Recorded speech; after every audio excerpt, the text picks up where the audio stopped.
Jesus suddenly somehow got into God category.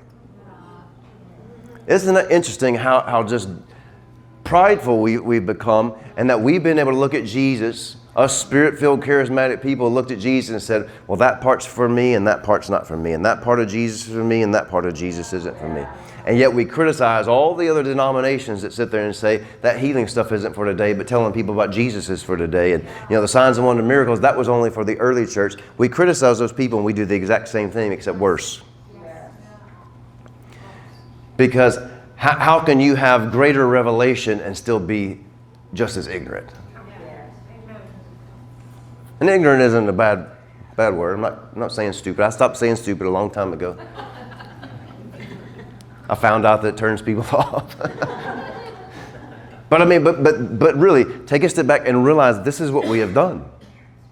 We talk about how we're full gospel people. No, we're not. We're full gospel because we pray in tongues. Well, you're not full gospel if you look at Jesus and you pick him apart and say that's God's stuff and that's Chad's stuff. When you start making excuses, you're not full. We might be like 3/4 gospel. We ain't full yet. But Jesus is saying there's some stuff going on up there that I'd like to be able to tell you about, but there's not even an earthly example for it.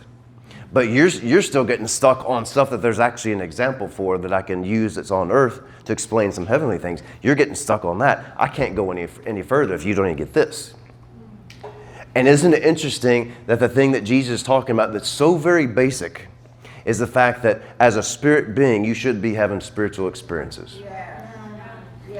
And at that point right there, Nicodemus is like,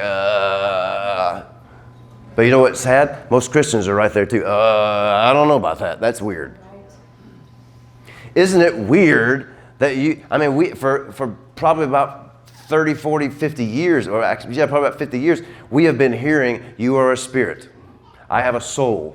I live in a body. How long have we heard that statement? For a long time now. I'm a spirit. I have a soul. And yet what have we done? We've made it into a good little catchphrase for spirit-filled people, and we haven't asked the question, what does that mean for me?